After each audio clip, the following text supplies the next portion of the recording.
Video के इस part में हम पढ़ेंगे पदार्थ की अवस्थाओं के बारे में। पिछले वीडियो में हमने पढ़ा कि पदार्थ के जो जो सभी पदार्थ हैं वो कणों से मिलकर बने हुए हैं और इन कणों के बीच में आकर्षण होता है और आकर्षण के साथ साथ ये बल हमेशा ये जो कण हमेशा गतिशील रहते हैं। तो अब हम सब पहले गुण के आधार पर देखते हैं कि जो आकर्षण बल होता है जो पदार्थ के कणों के बीच में होता है, यह आकर्षण बल ही पदार्थ की अवस्थाओं को निर्धारित करता है। देखिए, जब पदार्थ के कणों के बीच बहुत अधिक आकर्षण होता है तो वो सभी कण बहुत समीप आ जाते हैं, इतने समीप आ जाते हैं कि उनके बीच रिक्त स्थान बहुत कम रह पाता है। वो बहुत ही एक दूसरे के निकट बिल्कुल सट करके व्यवस्थित होते हैं, जिसको हम बोलते हैं क्लोजली पैक्ड। ये इस तरह से कणों का क्लोजली पैक्ड हो जाना, बहुत सट करके व्यवस्थित होना, यह पदार्थ को ठोस बनाता है और साथ ही साथ यह पदार्थ को दृढ़ता भी प्रदान करता है। जब पदार्थ में दृढ़ता होती है तो उसकी आकृति और आकार दोनों ही निर्धारित हो जाते हैं। क्योंकि देखिए, आपने देखा है ठोस पदार्थों को एक बार जांचें, ठोस पदार्थों में इस दृढ़ता के कारण बहुत अधिक आकर्षण बल के कारण जो दृढ़ता बनती है, दृढ़ता के कारण इनकी ये अपनी आकृति को और अपने आकार को जैसे का तैसा बना के रखते हैं और इसीलिए ये कहा गया है कि वे पदार्थ जिनकी आकृति, आकार और आयतन तीनों निश्चित होते हैं उन्हें ठोस पदार्थ कहते हैं। तो बहुत अधिक आकर्षण के कारण जो दृढ़ता आती है, यह दृढ़ता इनकी आकृति को निश्चित रखती है, इनकी आकृति को निर्धारित कर देती है, फिक्स रहती है। इनका जो आकार है, अगर कोई बाह्य किसी प्रकार का प्रभाव नहीं पड़ता है तो वह ठोस पदार्थ जो है वो अपने आकार को भी रखता है। जिस प्रकार मान लीजिए मेज के ऊपर रखा हुआ एक गुलदस्ता है, आप देखेंगे कि उसकी जो आकृति है वो वैसी बनी रहती है। आप उसको काफी लंबे समय तक देखते रहो, वर्षों तक रहते हैं। हमारे घर पे रखी वस्तुएं जो है ठोस हैं, उनके आकार भी निश्चित है, वो घटती है ना बढ़ती हैं अगर बाह्य कोई कारक ना हो तो, और जो स्थान घेरती हैं वह भी निश्चित होता है। क्योंकि ये इस प्रकार से हम कह सकते हैं कि जो पदार्थ जिनकी आकृति, आकार और आयतन, आयतन से मतलब क्या आता है, आयतन से अभिप्राय है कि वह स्थान जो कोई पदार्थ घेरता है। ठीक है, जैसे मान लीजिए कि मैंने एक गिलास को पानी लिया और पानी को एक बर्तन में डाल दिया, तो उसने बर्तन में जितना स्थान घेरा वो पानी का आयतन है। कोई भी वस्तु जहां रख दी उसको वहां रखने में उसको वो जितनी जगह है उस वस्तु ने घेरी वह उस वस्तु का आयतन है। तो जो ठोस पदार्थ होते हैं उनकी आकृति, आकार और आयतन जो है वो निश्चित होते हैं। और बहुत अधिक आकर्षण बल के कारण जो दृढ़ता आती है, इस दृढ़ता के कारण ये कठोर होते हैं और जो कठोर पदार्थ होते हैं उनके ढेर लगाए जा सकते हैं। इसका दूसरा गुण क्या है, ठोस पदार्थों के ये आकृति, आकार और आयतन क्या है, निश्चित है। क्या है ये, निश्चित है। ठीक है, और अगली बात जो है ठोस पदार्थों के ढेर लगाए जा सकते हैं, यानी इनका ठोस पदार्थों का ढेर लगाया जा सकता है।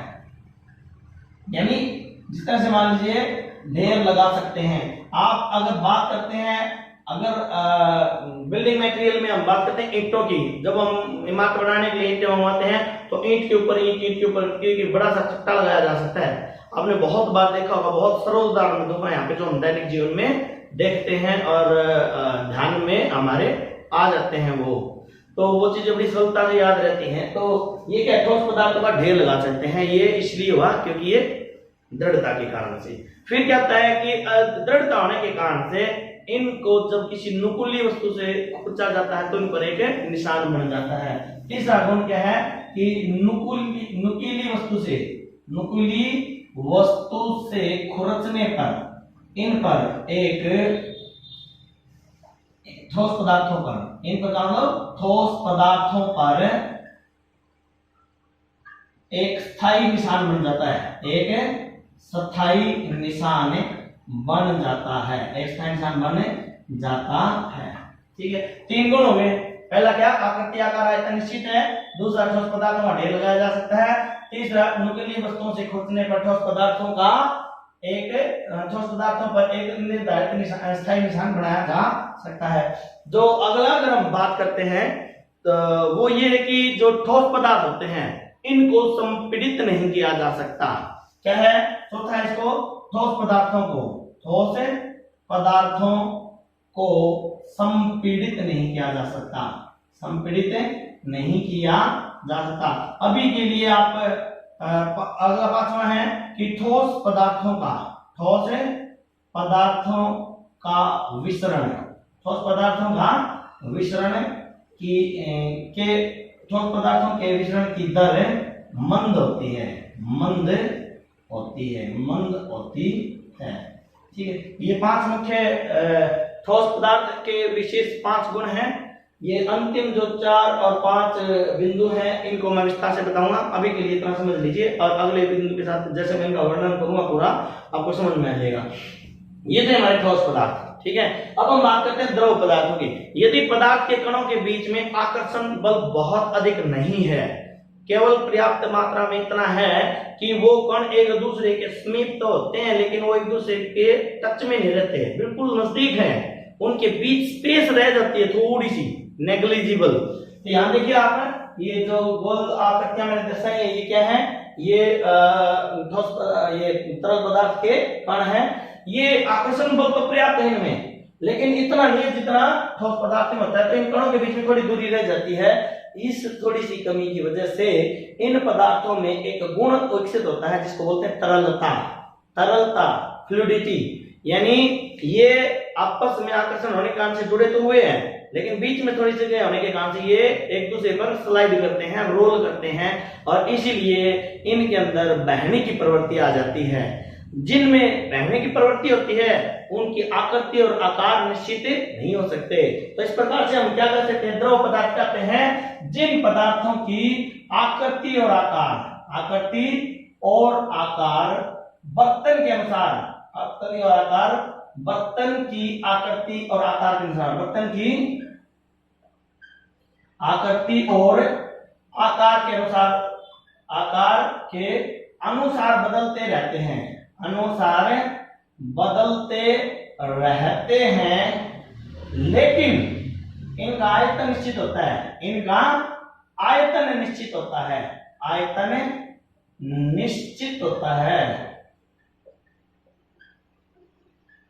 इन्हें द्रव पदार्थ कहते हैं, इन्हें द्रव पदार्थ या तरल पदार्थ कहते हैं। ठीक है, यहां देखिए आयतन निश्चित क्यों हुआ? देखिए मैंने बताया कि जो पदार्थ के कण है ना उनमें आकर्षण पर्याप्त है, इस आकर्षण के कारण से वे एक दूसरे से जुड़े रहेंगे। और आयतन क्या है? पदार्थों की उपस्थिति की वजह, पदार्थ के कण हैं एक निर्धारित जो संख्या कणों की, पदार्थ के कणों की वो बनी रहती है। ठीक है, लेकिन इनके बीच में स्पेस होने की वजह से ये स्लाइड करते हैं, इस कारण से ये अपने आकृति और आकार को बनाए नहीं रख सकते इस तरलता के कारण से। देखिए मान के चलिए मैं देता हूं आपको एक सरल उदाहरण देता हूं जो बहुत कॉमन है। दूध वाले से आप दूध लेते हैं, आपने दूध लिया, दूध वाले ने आपको 1 लीटर दूध दिया, दूध वाले ने आपको कितना दूध दिया? 1 लीटर। उसने दूध वाले ने ये क्या सिलेंडर होता है उसके पास मापने के लिए, ये 1 लीटर का उसके पास एक माप है जो इस तरह से होता है कुछ। ठीक है, इस माप से उसने आपको दूध दिया। तो यहाँ देखिए अगर आप इस दूध की आकृति की बात करें तो इसकी आकृति कैसी है? सिलेंडर के जैसी। जो ये सिलेंडर है, जो आपका मेजरिंग सिलेंडर है, इस तरह से सिलेंड्रिकल शेप होने की वजह से तो दूध की आकृति भी ऐसी है। आपने इसको किसमें लिया? आपने इसको लिया एक जग में। ठीक है, आपने इसको जग में लिया तो ये तरल यहाँ आ जाने की वजह से तरल की आकृति कैसे होगी? ये दूध होगा किस आकृति में है? ये जग की आकृति के जैसा दिखाई दे रहा है। अब इस दूध को आप गर्म करने के लिए किसके अंदर डाल देते हैं? एक पतीले में डाल देते हैं। तो जब ये तरल यहाँ आया तो यहाँ पे इसकी आकृति पतीले के अनुसार बदल गई। ठीक है, क्योंकि तरलता का जो गुण है इनके अंदर कणों के बीच स्पेस होने के कारण से ये तरलता आती है। तो यही कहा गया है कि जो तरल पदार्थ होते हैं उनकी आकृति और आकार जो है वो बर्तन की आकृति और आकार के अनुसार बदलते हैं। ये देखिए, ठीक है, लेकिन इसने क्या कहा है कि इनका आयतन निश्चित होता है। यहाँ देखिए आपने यहाँ दूध लिया था, ये दूध कितना था? 1 लीटर। आपने जब इसको यहाँ डाला तो इस बर्तन में भी कितना है? 1 लीटर। ठीक है, बहुत माइन्यूट मत समझिए, थोड़ा बहुत बर्तन की दीवार के साथ चिपकाया जाता है, एग्जैक्ट नहीं, मतलब मान के चलिए आप अप्रोक्सीमेटली 1 लीटर रहता है। जब आप गर्म करने के लिए पतीले में डालेंगे यहाँ पे दूध कितना है? 1 लीटर। तो यहाँ भी 1 लीटर, यहाँ भी यहाँ भी, तो क्या हुआ, क्या हो रहा है, बर्तन की आकृति आकार बदल रहा है तो उसके अनुसार द्रव का आकार और आकृति भी बदल रही है, लेकिन आयतन निश्चित है।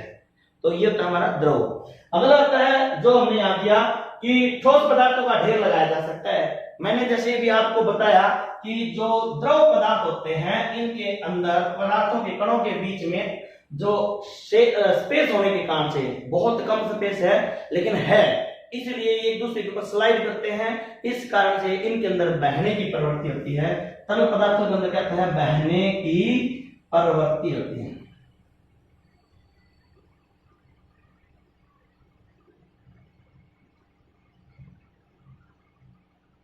बहने की प्रवृत्ति होती है, ये बहेंगे, इनका ढेर नहीं लगा सकता, ये बहेंगे। इसी कारण से जो गोताखोर होता है जब वो किसी पानी में होता है, जो स्विमिंग पूल में है, तो इसके कणों के बीच स्पेस होती है, तो गोताखोर बड़ी आराम से, बड़ी सरलता से पानी के भीतर वो अपना रास्ता बना सकता है, क्योंकि जब वो बल लगाता है तो जो कण होते हैं वो कणों में स्पेस होने की वजह से इसको पानी को विस्थापित कर सकता है उस तरलता के कारण से, जबकि ठोस में ऐसा नहीं हो सकता। ठीक है, ठोस पदार्थ को आप नुकीले चीजें खुरचने पर आप उस पर क्या एक स्थायी निशान बना सकते हैं, लेकिन यहाँ ऐसा नहीं होता। यहाँ आप किसी तरल के ऊपर अगर निशान मारोगे तो वो निशान बनेगा नहीं, क्योंकि जैसे जैसे आपने पानी है उसमें से हाथ निकाला तो जो एक बार तो आपका हाथ तो निकल जाएगा पानी में से, उस लिक्विड में से, उस तरल में से। ठीक है, अंग्रेजी में इसको लिक्विड बोलते हैं, लेकिन उसमें निशान नहीं बनेगा, क्योंकि जब हाथ उसमें है तरल में, तो हाथ के द्वारा लगने वाले बल के कारण से जो तरल के कण हैं वो थोड़े विस्थापित हो जाएंगे, स्लाइड हो जाएंगे इधर उधर, लेकिन जैसे ही हाथ आगे निकलेगा वो उसी स्थान पे फिर आ जाएंगे। तो तीसरा जो था हमारा ये कि ठोस पदार्थों को नुकीली वस्तुओं से खोजने पर उन पर निशान बन सकते हैं। इसकी यहाँ लिखेंगे कि तरल पदार्थों पर निशान नहीं बनाए जा सकते। ठीक है, इन पर निशान नहीं बनाए जा सकते, बनाए जा सकते। ठीक है, अब हमारा चौथा है, फोर्थ डिफरेंस है, ये कह रहा है कि जो ठोस पदार्थ होते हैं उनको संपीड़ित नहीं किया जा सकता।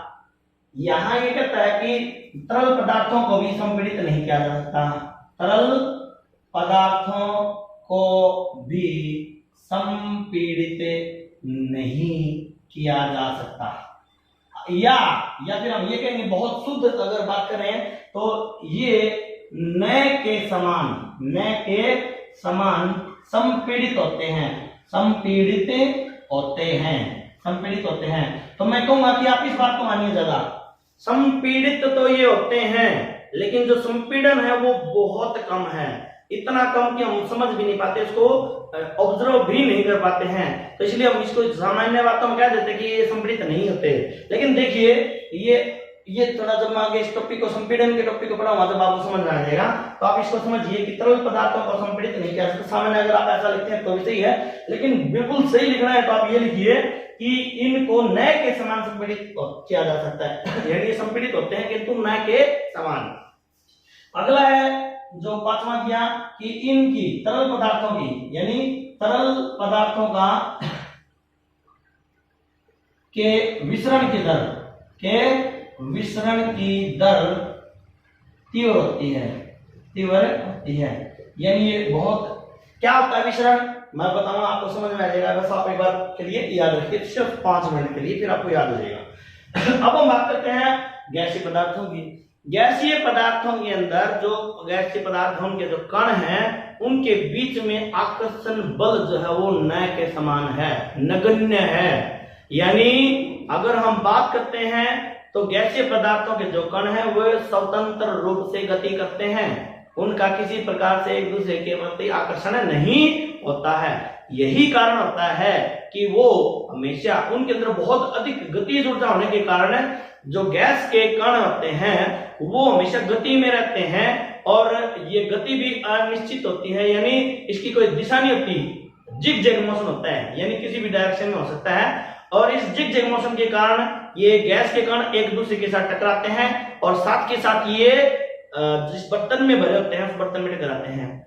बहुत अधिक गतिज ऊर्जा होने के कारण गैसीय पदार्थों के कणों में और इनके बीच आकर्षण बहुत कम, ना के बराबर होने के कारण ये जिस भी बर्तन में भरे जाते हैं उस बर्तन की पूरी जो स्पेस है उसको वो ऑक्यूपाई कर लेते हैं। तो देखिए, क्योंकि ये कण हमेशा गति में है, गति में ये अगर रहेंगे तो इनकी आकृति तो निश्चित होगी नहीं, क्योंकि जो चीज गति में रहेगी, ठीक है, इसके कण भी यहाँ है तो फिर यहाँ, ये लगातार गति में होने का से न तो न आकृति, ना ही आकार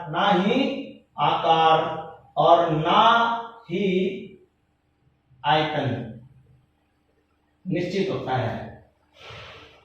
यानी अगर हम बात करें कि जिन पदार्थों की आकृति, आकार और आयतन तीनों ही अनिश्चित होते हैं उन्हें हम गैस कहते हैं, ठीक है। क्योंकि आकृति और आकार निश्चित होने के लिए पदार्थों के कणों के बीच में आकर्षण होना जरूरी है, जिससे वो उन कणों को बांध के रह सके। जब वो कण बंध के रहेंगे, ठीक है, तो उनकी आकृति और आकार बनेगा। लेकिन ऐसा तो ना तो तरल में होता है तो गैस में तो होता ही नहीं, ठीक है, क्योंकि तरल के अंदर पर्याप्त रूप से आकर्षण बल होता है जो उन कणों को बांध के रखता है। इस कारण से तरल पदार्थ जो अपना आयतन को निश्चित कर पाते हैं, लेकिन बहुत कम आकर्षण बल होने के कारण से इन गैसीय पदार्थों के कणों में इतनी गतिज ऊर्जा आती है कि इनके कण गतिशील रहते हैं, हमेशा फैलते रहेंगे, जितनी जगह इनको मिल जाएगी वहां तक ये फैलते रहेंगे, अर्थात इनका आयतन भी सुनिश्चित नहीं होता। तो इस प्रकार से हम कह सकते हैं गैसीय पदार्थ वे पदार्थ की ना तो आकृति, ना ही आकार, ना ही आयतन निश्चित होता। यानी हम इसको सरल भाषा में ये लिखते हैं, जिन पदार्थों के आकार, आकृति और आयतन, यानी जिन पदार्थों की आकृति, आकार और आयतन तीनों अनिश्चित होते हैं, और आयतन तीनों अनिश्चित होते हैं,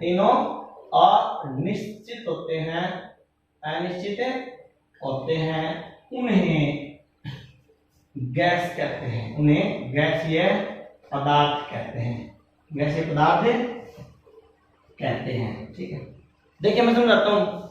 आपने एक गैस को गुब्बारे में भर लिया, यानी आप मान लीजिए फुटबॉल है, उसका ब्लैडर निकाल के बाहर उसमें आपने भरा, आप चाहो उसको दबा दो, आकृति बदल जाएगी। एक चीज देखिए, आप कभी किसी बिल्कुल सामान्य जो दैनिक जीवन घटने वाली घटनाएं हैं, आप उसको समझिए, उसके पीछे का विज्ञान समझिए, बात को मत पकड़िएगा। एक उदाहरण देता हूं मैं स्मोकिंग करने वाले की। जो लोग स्मोक करते हैं उनके मुंह में जो धुआं आता है वो गैस का प्रतीक है। गैसीय अवस्था को एक तरह से वो प्रतीकात्मक रूप से उसको गैसीय अवस्था में है। तो जब वो धुआं मुंह में है, तो जो मान लीजिए उसके मुंह की आकृति ये है बक्कल कैविटी में, तो उस धुएं की आकृति क्या है, बक्कल कैविटी उसके अपने मुंह के समान है, ठीक है।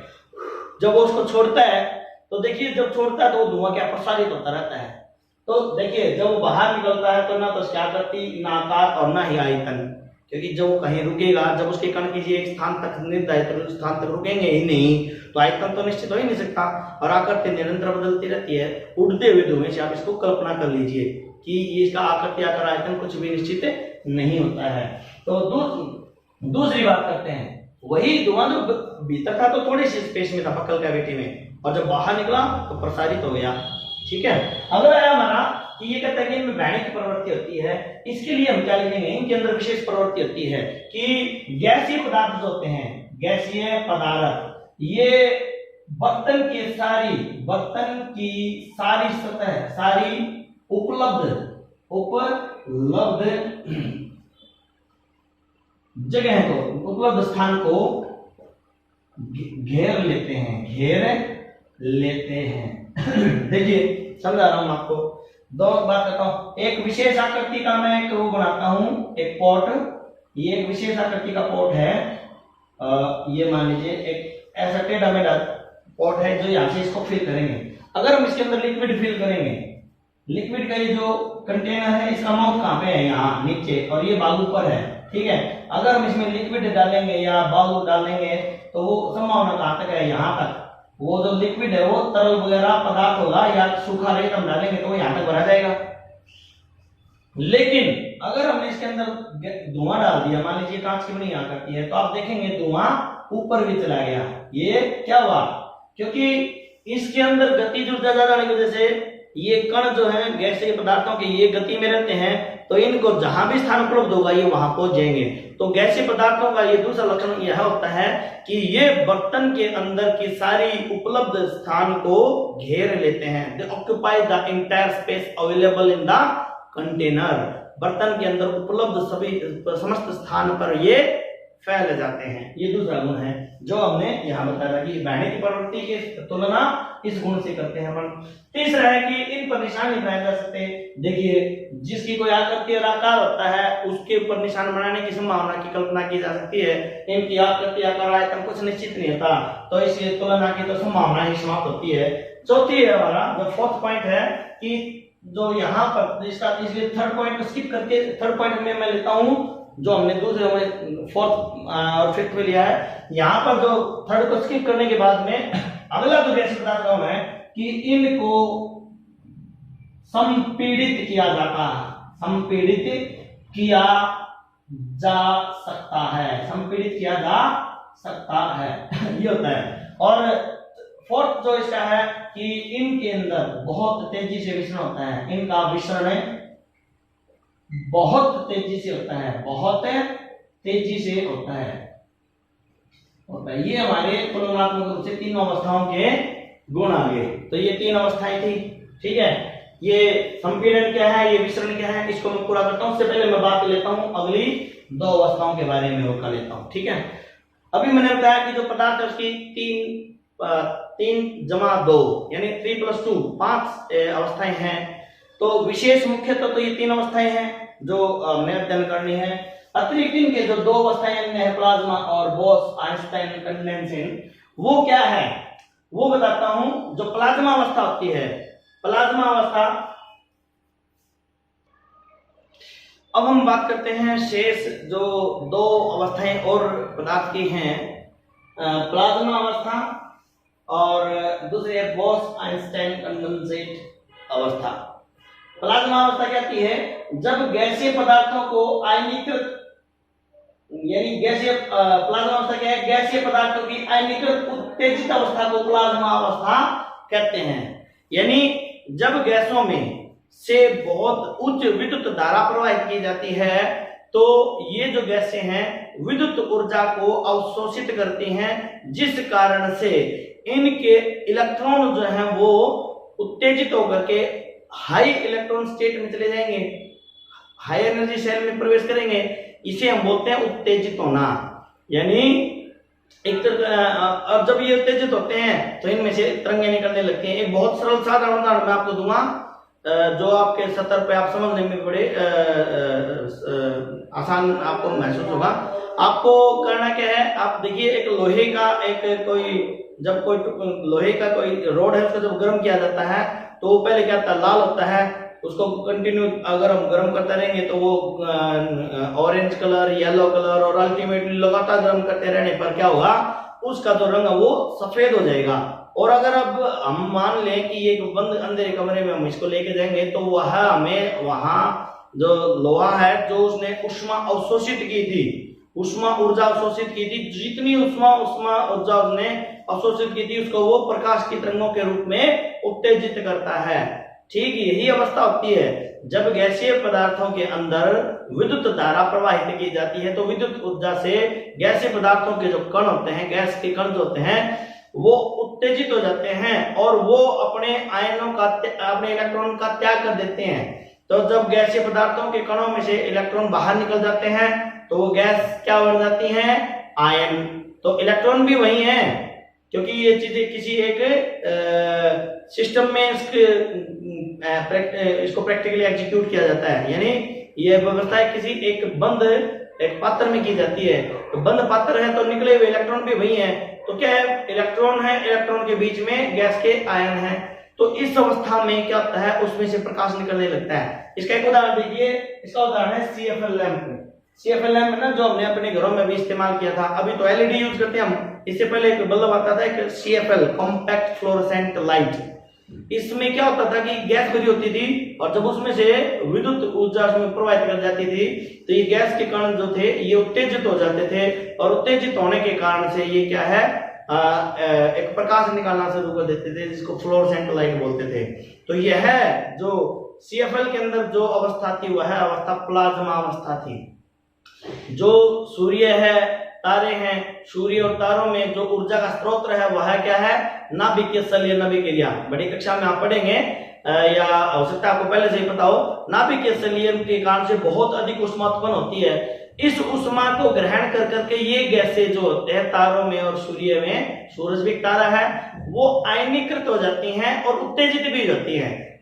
आयनीकृत उत्तेजित गैसीय अवस्था को ही हम प्लाज्मा अवस्था कहते हैं। तो जब तारों में, सूर्य में ये अत्यधिक संलयन से उत्पन्न होने वाली जो ऊष्मा है, ऊर्जा है, उस ऊष्मा ऊर्जा से जब ये गैसें आयनीकृत होकर के उत्तेजित होती हैं तो ये प्रकाश छोड़ती हैं। जो सूर्य का प्रकाश हम तक पहुंच पाता है ये इस प्लाज्मा अवस्था के कारण ही वहां से प्राप्त हो रहा है।